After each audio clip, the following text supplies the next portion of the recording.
I'm just here to manage it and to absolutely get as much out of it as possible, and then I'm going to transfer it. It's not mine. I have the privilege and I'm honored to have these talents and to have management over resources, but I don't look at it as mine.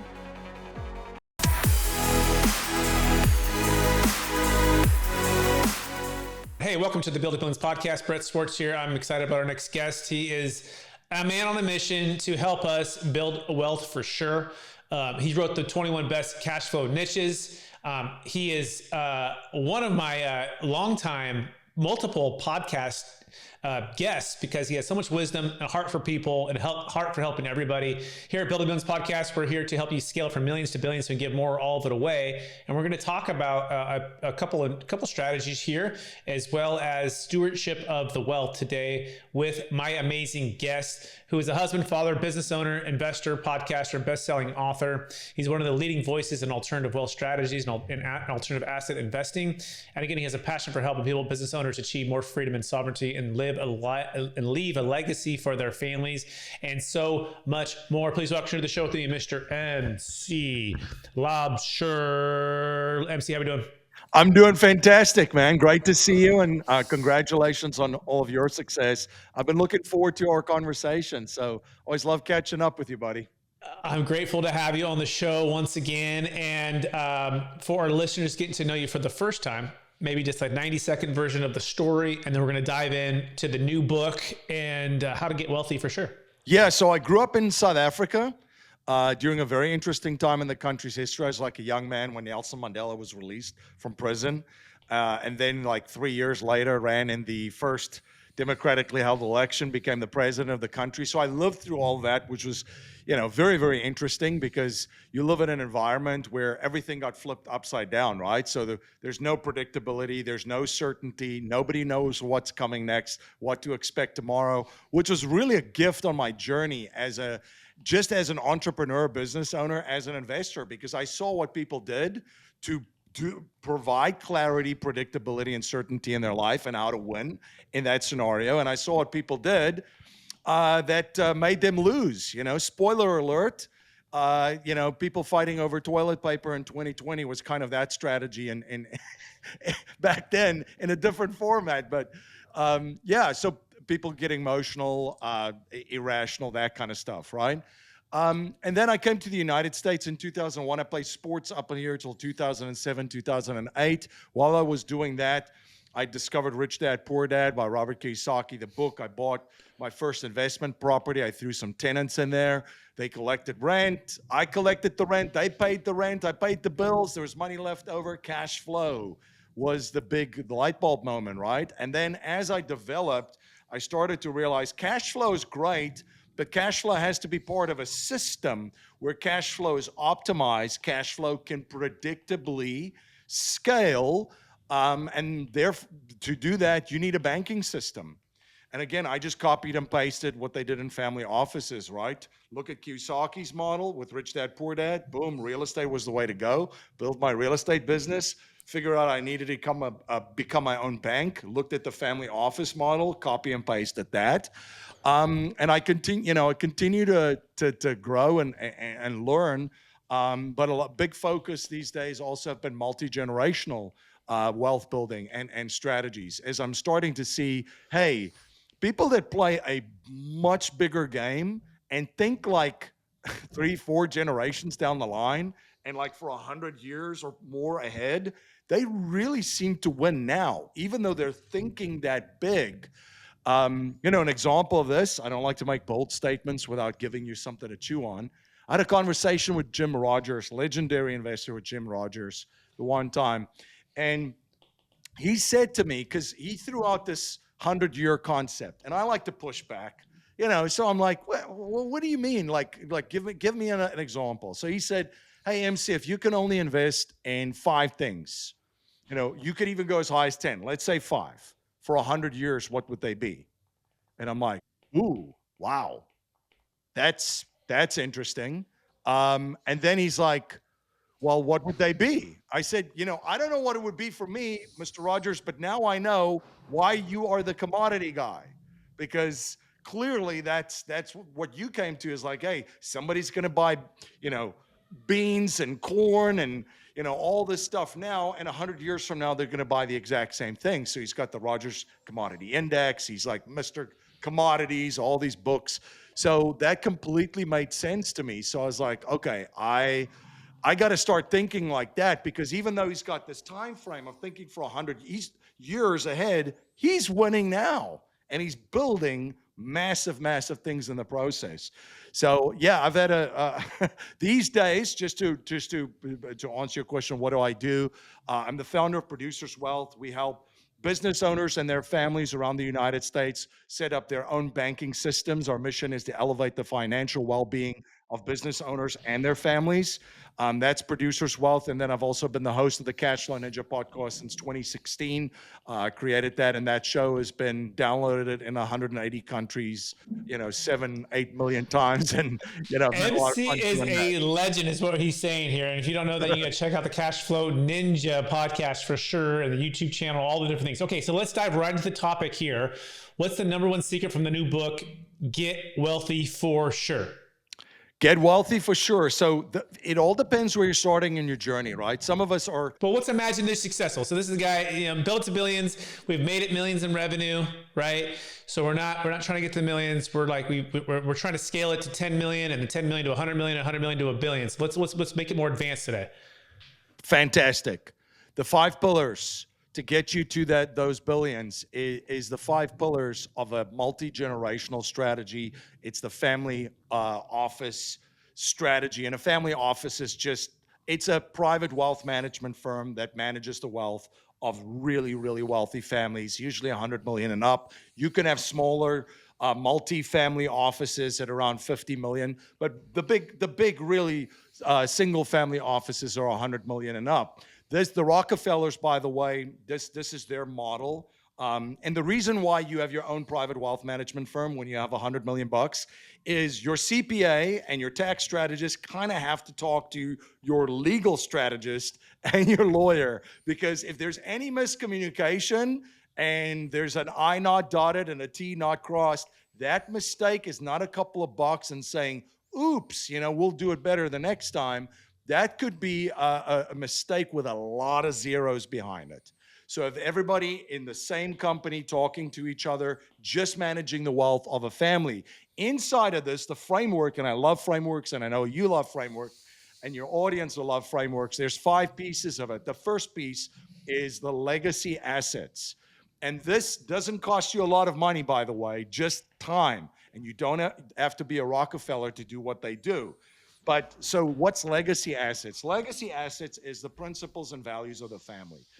Who you are, what you stand for, what you stand against, which is sometimes even more important, what you stand for. And then kind of like the DNA, I call it, of the family.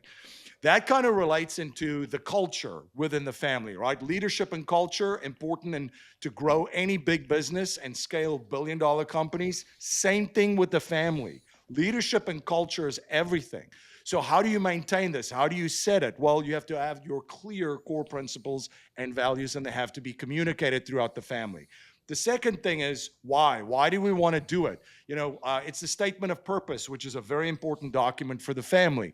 Declaration of Independence, kind of a pretty good statement of purpose for the United States. Hey, here's why we're kicking, the king and the British out, and here's why we're starting our own country. This is why we're going to do it better. And it's codified in that document. So why we're doing it and the vision is pretty important. And then the second key document here is the family constitution.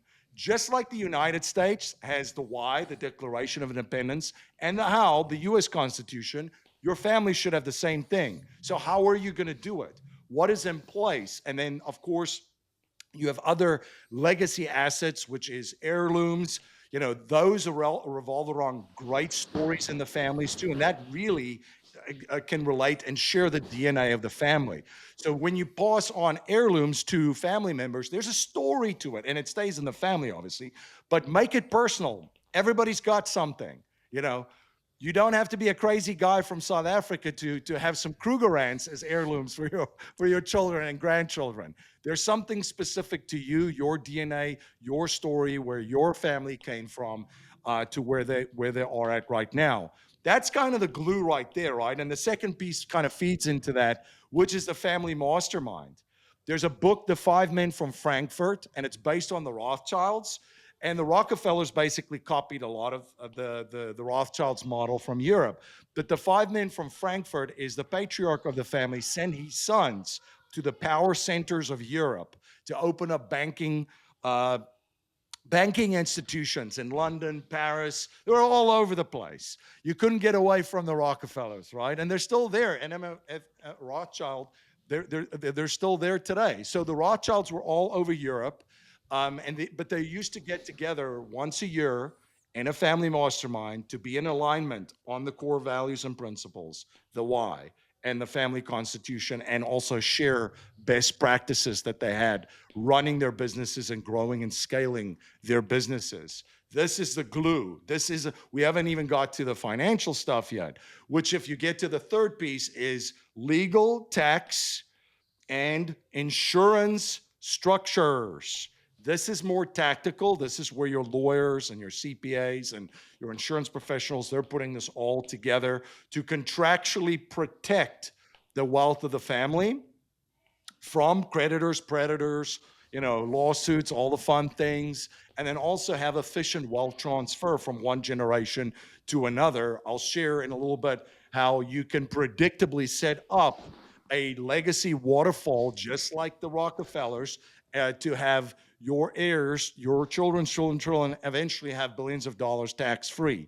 Let me hold on, pause, because this is so stinking good. Oh my goodness! By the way, if you guys gotta pick up the book, a couple books, but definitely pick up the book.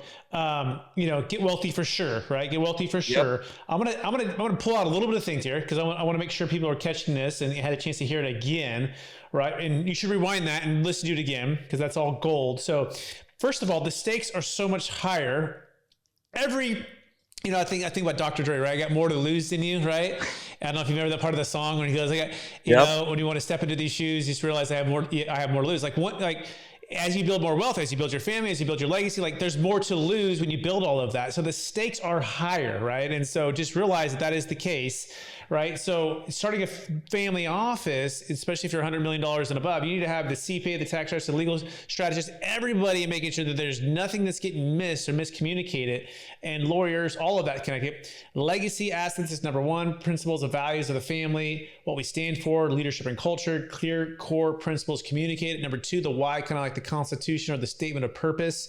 And this is, what are you building this for, and why? And it's kind of like the American Constitution, right? What are we going to do? How are we going to do these things, right? With the family, the heirlooms, the great stories. I love that. My personal DNA background is on my dad's side, Native American. So awesome. We're certified Cherokee Indian, right? And learning about that heritage and that history and the original Americans, right? Which is kind of cool. I have some pride in that, right? And then another part of my family, most of my heritage is Greek, right? So and I have a lot of German, and then I'm mixed, right, from a lot of different things. But there's some neat things there. And then I just found out yesterday my wife's heritage. Check this out. We just found this out yesterday. So cool. Her aunt is doing this study of their background, and she's tracing it all the way back. And she traced their heritage all the way back to, guess who? George Washington. So watch this. George Washington's mom's sister, okay, that's the line that my wife is from. Okay, so it's not directly from George, but it was George's mom's sister, right? So it's like, oh my gosh, what a cool heirloom to be able to share that the first president of the United States, on my wife's side of the family, it was his aunt, right? That's pretty cool, right? It's pretty stinking cool. Yep. And then you have this family mastermind, right? Making sure you're meeting at least once a year. You're going over the core, commitments, the core, values, the things you stand against as much as what you stand for, best practices. Whew. And last one is legal, tax, and insurance structures. That's the part where you protect yourself from creditors and predators. I know I just repeated a lot of that, but I think that's so important that you catch those key things MC, pass the mic back to you. Yeah, and then those are three, and then 4 and 5 is number 4 is the family bank. Okay. And that ties into the insurance structures. They have their own banking system, and all of these family offices have their own banking system, where the members of the family have access to capital from the family bank for education, houses, like primary residence, investments, investment property, starting businesses, and so forth. So there's always capital available for the family, and that's what the role that the family bank plays. Think about it. Your need to finance stuff is better than almost any other need that you have. Really, like in your life, you're always going to have to figure out a way how to pay for things, right? And it's cash or it's a loan and so forth. The family bank facilitates that for the family members. And then the final piece of that too is asset management, right? And that just comes in. I already shared that philosophy of if you can only invest in, let's just say 10 things for the next 100 years, what would they be? Yeah. You know, Yes. that's a pretty good filter to run things through. Okay, let's do this right now. We're gonna go Yeah. top 10. You ready, MC? Yes. So I'm gonna say real estate. I'm gonna say Bitcoin. I'm gonna say the top 500 companies on a rotating basis in America or the country or the world, right? That's what I would think. I think so. Let's call it number 3. I would say real estate debt. So not when I say real estate, I think you got to break that down into like hard assets versus, and I'd say multifamily, mobile home park, industrial, right, would be my 3 favorite. But then I'd also say real estate debt investing, right, stuff that's double-digit returns, lower LTVs. So I'm thinking about 4 right there. I would move to something along the lines within AI, right? With the world that's going with AI, and where that's so the top companies there, so tech or AI top companies. I would say this. So that's 5 that I can see that I would say for the next 100 years I'd feel really solid about. What else might I add to that? I mean, I would say insurance, right? So getting some kind of, I don't know if you're saying that that's in a form of investing, right? Insurance. So that'd be 6. Help me. What else would you add to that or subtract to that? Yeah, the basic stuff, like I would go really, really simple first. So the first thing is the assets of the family is actually the family members, and that's the philosophy too. Okay. So one of the first places to invest, obviously, is the family members, and then outside of it, now you're looking. And by the way, let's break that down. So education, masterminds, development, leadership training. Like walk us through what you mean by that. Make it practical. And then also the advisors around them, right? That's, one of the takeaways here should be, hey, I don't have $100 million yet, and I don't have my own family office. Well, okay, you don't have to have that to have the lens of the people that have that, and how do they view advisors? It's not an expense; it's an investment. They have a team that they invest in, so that and that's the thing. You're going to have, let's just say, heirs, children, grandchildren, great-grandchildren. Make sure that they're surrounded by the right people. So that should be an investment. So the family members, the people around them. And then, I mean, looking at very basic stuff, and I'm just riffing here, which I love. We do this all the time, you and me. But it's like, okay, let's riff. Real estate. Oh, absolutely. No-brainer. Land, which is kind of part of real estate too. The other thing, food. So that's where Jim Rogers came in with the commodities, right? So think of all the commodities that you would need. Think of all the raw materials and stuff for, that actually runs the economy. Energy. And again, energy could change over a while. But if you really look at like the past 100 years, has it really? I mean, has it really? Everybody's like, well, it's getting disrupted. It's like, is it really all going to change into the next 100 years? And even if you're allocated properly and you say, okay, maybe it does, but I'm still going to allocate, let's just say 25% to nuclear, 25 to coal, 25 to oil, and then 25 to green, all these, I think you're still going to be okay 100 years from now, right? And then, of course, wealth throughout the centuries have been kind of put into things like gold, which is, art and so forth. And then, I would just think of things that, and there's segments and niches in all of this, but things that are really necessary. Gold, to your point, hard currency. What's a hard currency right now that doesn't look like it's going away? Bitcoin is what you just mentioned, right? Hmm. Now, that doesn't mean you run out and you put everything in there, but there's Right. probably an allocation for that. And then artificial intelligence, I don't think that's going away in the next 100 years Hmm. too. But yeah, I mean, this is a very good exercise to think about, Hmm. right? Because you're looking at a completely different lens because you're actually planting seeds to a tree which you're never going to sit underneath. And you're not going to be there 100 years. Well, maybe we are. You never know that too. But maybe we sit around after 100 years and go, you know what? Pretty good batting average there. Pretty good. Yeah. Pretty good. By the way, to that point on the kids, so investing in your kids and investing in the advisors and such. So I have 5 kids. And so about, I don't know, a couple of years, it's been about a year to a year and a half, 2 years now, we've been doing jujitsu, right? Yeah. And honestly, like bang for buck, like time and energy allocated. It is incredible. Like the kids go for an hour, hour and a half, they go like 4 days a week. And I just feel like it's a little grit factory, right? And it just challenges them emotionally, physically, mentally, strategically, and it brings the family together. Like it's so cool. I'm trying, encouraging my wife to join us too, so we can all do it together. And I'm doing it myself while they're doing it. So I'll call these for the 2-for-1s, right? Like, Yeah. how do you get kids in your family in environments where they can be doing something together, where it's not just one kid going off to a soccer match, because he's going to be the next Pele, right? Yep. Or one kid becoming the next Michael Jordan, right? And it's like we had 5 kids, and so we're like, gosh, like we grew up and we were, it's kind of different in sports at that point. So not to say we don't go do that. Like my youngest son, he's fallen in love with football and basketball and jiu-jitsu as well, but looking for the ability to get them in front. And jiu-jitsu is not inexpensive either when you have 5 kids going, but it's absolutely an investment. And we're just like, this is so great for them. Yeah. No, it's absolutely. And this is part of the experiences, right?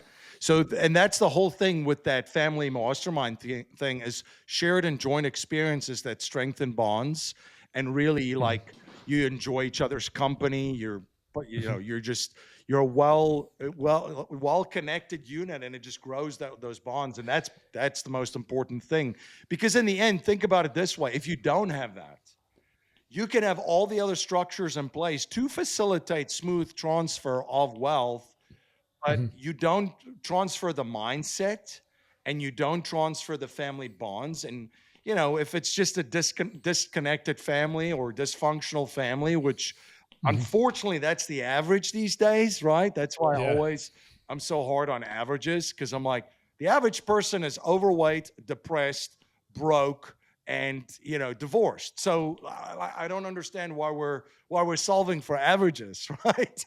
Yeah. So you definitely want to have that, because otherwise, you're just, I mean, if you're a dysfunctional family and nobody likes each other, and there's always going to be feuds, and there's always going to be disputes. That's why we have a family constitution to facilitate that. But if you're connected and you share experiences and you grow together, even a wider family, you're gonna keep on following the strategy. One thing that I also add back to the investment one, this idea just came up. Jim Rickards, he's wrote a ton of books. He's one of those guys that he almost could be like a Men in Black type of financial guy, right? Where he's ran financial war games at the CIA and the Pentagon and all that kind of stuff, and he has done consulting for families all over the world. And he shared in one of his newsletters once, he did some consulting for this family, the Colonna family, which is in Rome.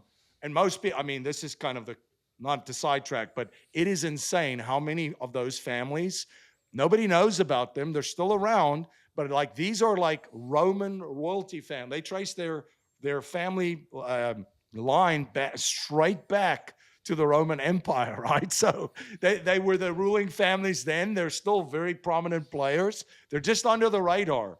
But anyway, he had a side conversation with the now patriarch of the family. And he was talking about conversations that he had with his father and his grandfather. And it was funny, Jim Rickards asked him, so what was some of the advice that they passed down? And he looked at him, he said, oh, from keeping the money and like multiplying it for over centuries, think about the thinking there. He goes, his grandfather told him that he was told a third, a third, a third, right? A third into land and real estate, a third into gold, and a third into art, because that's what they did. And I mean, like, if you really think about it, I know the world has changed since, the Roman Empire, but you'd be in a pretty good spot, even with that asset allocation, as simple as that. So it doesn't have to be complicated.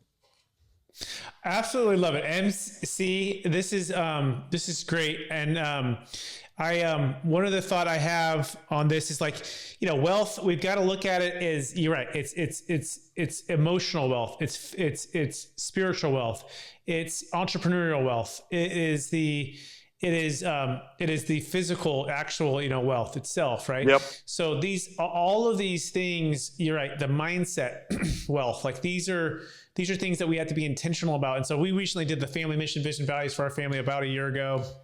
And then we have, like, the family meetings. We have the core values, right? They're all memorizing. And then we want to meet about once a week, and we go through it, right? And prayer requests and thoughts. And we spend about 30 minutes to an hour kind of doing this. And it just brings just a little bit of intentionality can pay huge dividends, right? And in a world where everything is vying for attention and everything is pulling in different directions, it's like diluted focus gets diluted results. But if you can focus like a laser on your family mission, vision, values, what's meaningful to you, creating these systems and these rhythms, right, of masterminding and then writing down the family constitution.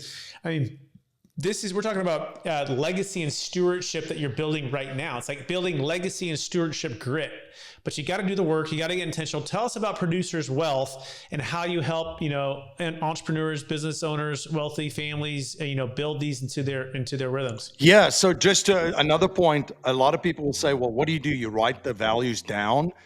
What we did, and my kids are younger, we created a family crest, like just a family like badge, crest. And you can, if you're from a European family, you can go online and they all have, you pick a last name, they have them, you can get one of those. We decided to create our own one and then just put all the different values on there. So we each picked something to put on there, and that's part of our values. So an example would be, there's a honey badger on our family crest, one of the toughest animals out there.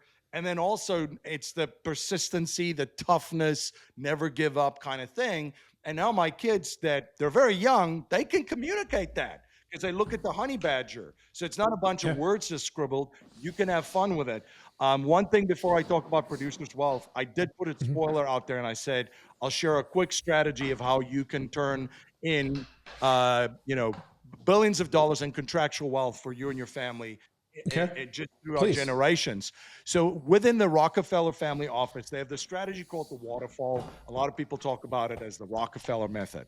And basically, here's a very simple example. But let's just say you have two parents that start this family bank and start this strategy. And let's just say they buy life insurance and they have $10 million each. When the parents pass away, there's $20 million to going to the kids. Let's just say you had 4 kids.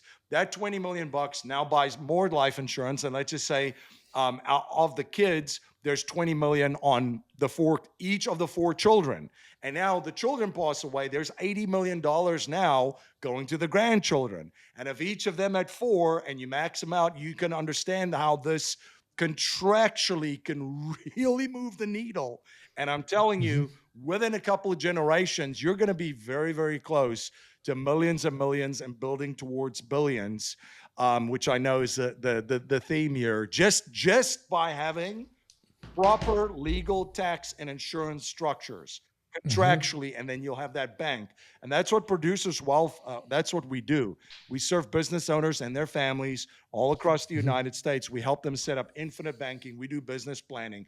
And then we do succession planning. These types of strategies, we help families to set them up so that they have contractual wealth built in to the GPS of their family for generations after generations. And they get to live their legacy now, setting up a family bank and creating their banking system, and then leave it for their children and their children's children's children. MC Laubscher, everybody. I want to spell the last name because it is a little bit of a tongue twister. Laubscher. It's MC Laubscher. And you can find more about MC by going to mclaubscher.com. One thing I'll also throw in a free copy of the book, Get Wealthy for Sure. Audio and PDF, and if you want a physical copy, we'll just pay for shipping and handling, and we'll ship it to you. But the web domain is getwealthyforsure.com. So getwealthyforsure.com. That's where you're going to find the books, some videos of these types of strategies, and then a link to book a call with us. Beautiful. Let's go to the lightning round. You ready? I'm ready. Okay. Besides Get Wealthy for Sure book, what's the number one book you've read the last year? I read Rich Dad, Poor Dad every single year, Robert Kiyosaki. Yeah. So I actually read that book every year. I've also taken a really deep dive into Alex Hormozi's book, The $100 Million Offers, The $100 Million Leads. Rich Dad, Poor Dad, when the student's ready, the teacher appears. I pick up something every single year. I've been reading it for 25 years. And lately, I've really enjoyed all of Alex Hormozi's stuff about just his mindset and then tactical implementation of how to build companies and help and serve more people. Amazing. Question number 2, best way you're using ChatGPT? Ooh, that's a very good one. I have the paid version. I have files, and it's basically, I use it for brainstorming, problem solving. If I have a challenge, whether it be in my family, my personal, my business, investing, I'm like, how would you go about solving this? Give me 3 or 4 or 5 options. But it's because now you got like 4 or 5 things to work through and then brainstorm. So I use it to generate a lot of ideas. I use it to riff my own ideas and get feedback on. So it's a pretty good source. Amazing. Question number 3, what are you most curious about right now? I am a very, very curious person. So I'm curious about a lot of things. In my personal life, my health has been a big part, and actually I use AI for that too, for analysis, blood work, optimizing health. So I'm very, very curious, this concept of how to achieve, I'm 40, what am I now? I'm turning 47 next January. I got to think about that. How do I get the health and vitality and kind of the body of a 35 to a 40-year-old again, right? There it is. That's great. I love it. Next question. Number 1 leadership quote or theme that you strive to live by? State the facts, speak the truth. Excellent. Next question. How do you best stay ultra disciplined? Habits build discipline, and just making promise to yourself and following through on that. That's how I stay disciplined. Excellent. The very last question, and it's kind of the theme of the entire podcast and our heart here at Build It to Billions, which is to be able to give more, all of it away, and practice a stewardship mindset over ownership. So what does it mean to be a steward of the gifts and talents, the wealth you've built, MC, and how do you best keep a stewardship mindset over ownership? I'm just here to manage it and to absolutely get as much out of it as possible, and then I'm going to transfer it. It's not mine. I have the privilege, and I'm honored to have these talents and to have management over resources, but I don't look at it as mine. So how would my kids and my grandchildren, my great-grandchildren, how would they think I've done? That's the scorecard. What would they give me on how I'm doing right now? Amazing. MC, I want to thank you for being on the show, sharing your gifts and talents and your wisdom with us about how to get wealthy for sure and how to be a better steward with the wealth, how to be curious and hungry and continue to change families. You're doing it, man. You're helping the business entrepreneur. You're helping individuals out there. For our listeners who want to get in touch with you, one last time, what's the best place for them to find you? GetWealthyForSure.com. That's GetWealthyForSure.com. Awesome. Thanks, MC. I also want to thank all of our listeners for listening to another episode of the Build to Billions podcast. We're also streaming on Capital Gains Tax Solutions podcast and YouTube channels. For those who are exiting a highly appreciated asset, business, Bitcoin, real estate, millions of dollars of tax gain or even tax, you want to build a capital gains tax exit plan. You can check out the book, Building a Capital Gains Tax Exit Plan as well by going to capitalgainstaxsolutions.com. And please rate, review, subscribe to our channels and share this with someone it could be of value to today. We so appreciate you out there listening or watching, and we'll talk to you again real soon. Bye now.